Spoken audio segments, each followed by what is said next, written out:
Well, my journey, life and music, I guess, began together through my parents, who met through music. My dad put an ad looking for a singer to form a duo, and my mum answered the ad, and they did a few shows, and the rest is history. In 1977, we came over to Australia from Chile. I was 2 years old at the time. Music was a massive part of our family life. They were always playing at parties, at home. My earliest memories of my parents singing, my dad always with a guitar in his hand. And I guess when we came to Australia as immigrants, that musical influence became a very strong cultural one. It was a way for us to keep connected with our culture at a time when it was quite difficult. There weren't many Chileans or Latinos at the time, so anything that you could grab from your culture, and music was massive. So I grew up with that all around me. So from the age of, since I recall, my earliest memories about 5, 6 years old, and they're all based around my parents and music and my family.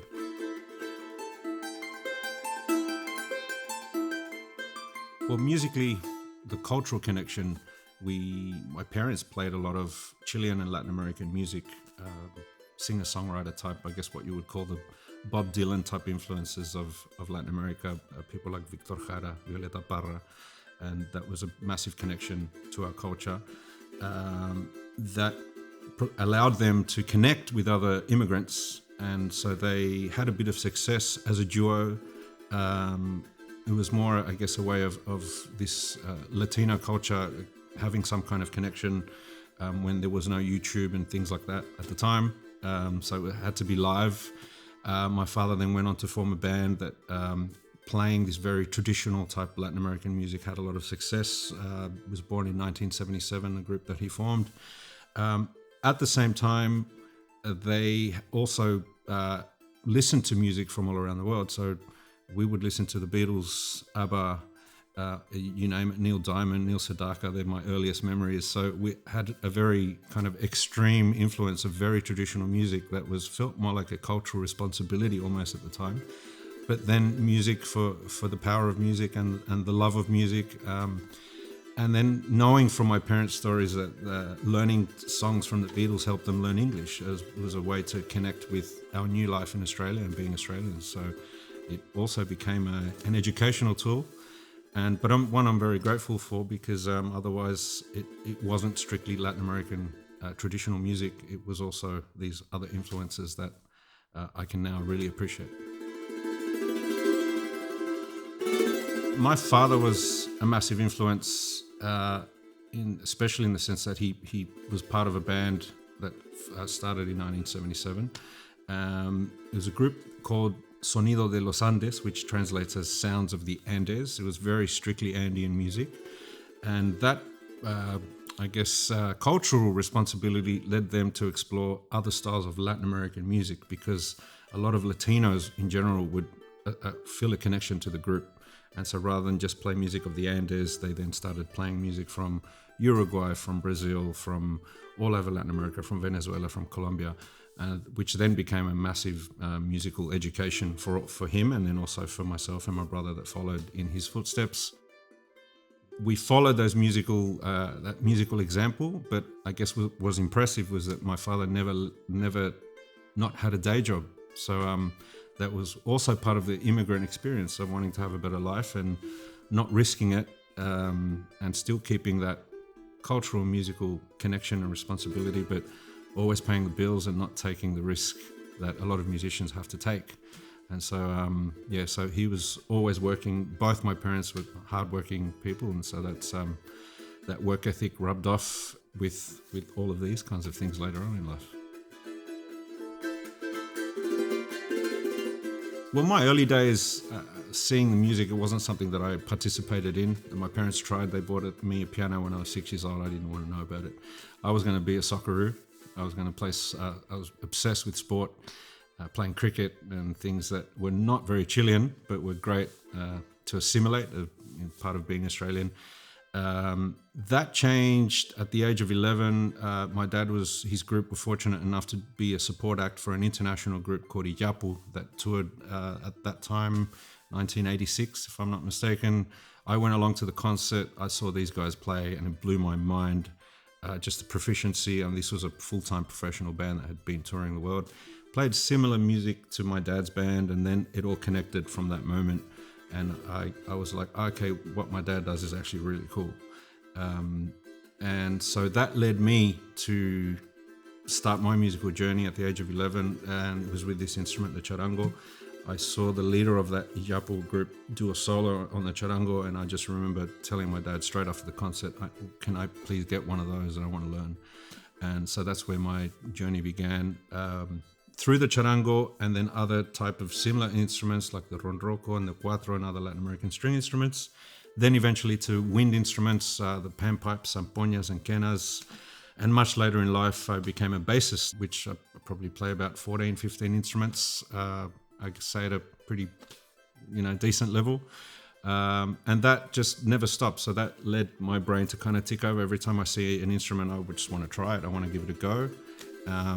And so, yeah, it's been a lifelong exploration of sounds that I'm still on. So from that, I guess, initial connection of wanting to play the charango at the age of 11, I just became obsessed. I think I was either sleeping, eating, going to school, or playing charango. And so I learned kind of quick. My father and musicians and friends around. So by 14, I was at a pretty decent level, and was fortunate enough to find other kids or younger members of immigrant families similar to mine that also had an interest in this kind of music. So we formed a kids group. We would have been about year 8, year 9. All Westies from the western suburbs of Sydney, around the Liverpool, Fairfield area. And we formed our first group, which was amazing. Taught us a lot of what to do and what not to do. And that then sped up the learning curve. And at the age of 16, I was offered the opportunity to replace my father, who had enough at that stage of the music, of the band world. And I replaced my dad in Sonido de los Andes at the time, at the age of 16, which was amazing, because I went from an amateur world to a professional world of doing a lot of gigs every week and touring and doing recording albums and things that was just amazing for a 16-year-old at the time. So those were my first steps in the professional music world at the age of 16. And from there, it's, 32 years later, I'm fortunate to still be here. That's kind of where it went from.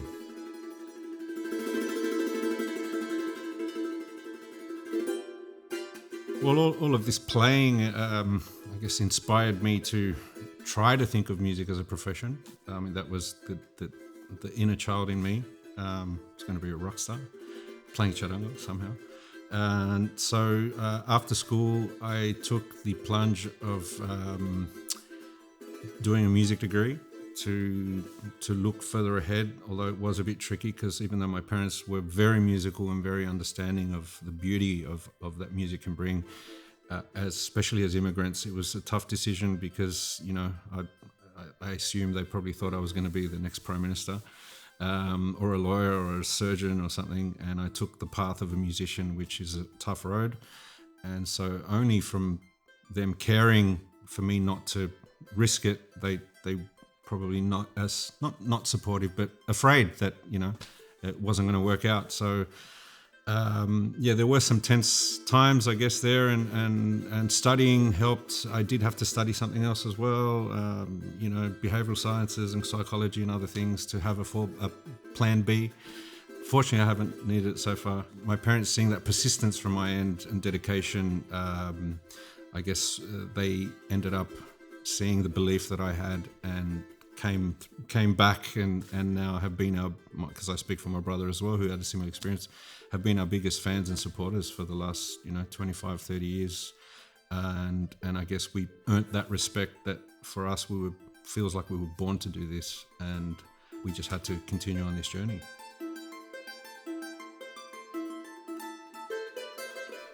So the next, I'd say, big moment was an accident at a party. There was a band playing of friends.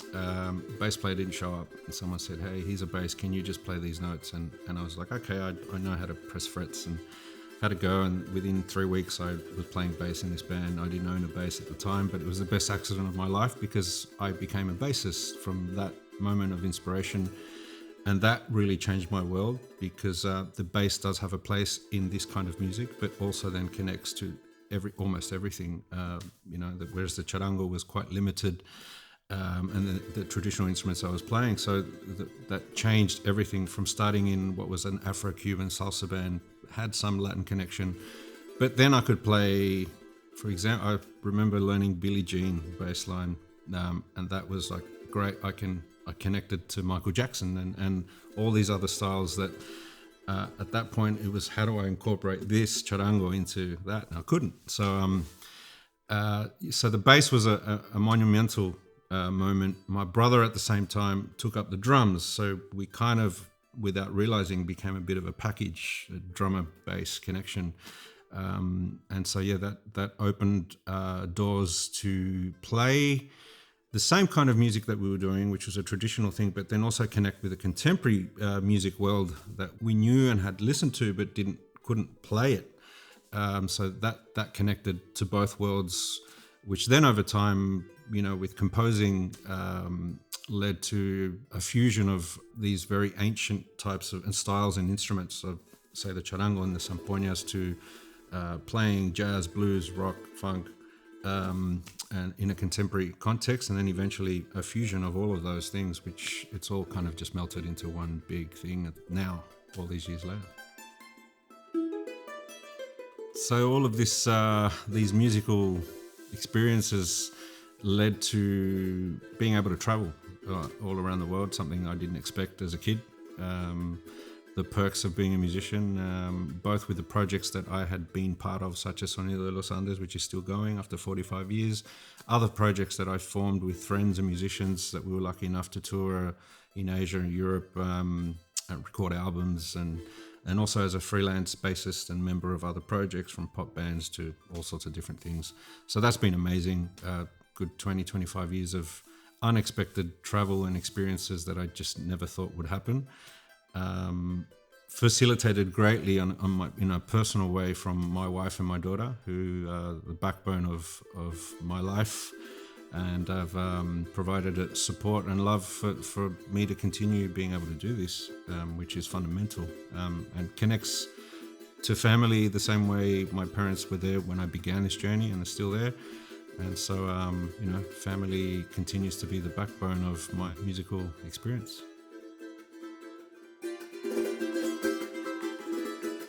Well, I hope to continue on my performance journey, but something that's also been a big part of my life is music education, predominantly with kids. I work a lot with disadvantaged youth, providing music projects from composition to performance to tuition to all sorts of different things, which is very powerful to see the power of music, which is something that obviously I can relate to, having begun my journey as a kid. So that's something that I hope to continue alongside performing for the rest of my journey. And I just love it. Every time I do that, or I'm on stage or I'm anywhere with an instrument, I just feel like the 11-year-old boy with a charango that was just full of dreams, not knowing what was going to happen. And it's been a lifetime of beautiful memories and experiences. So I hope to continue those and share them with the kids of Sydney and Australia.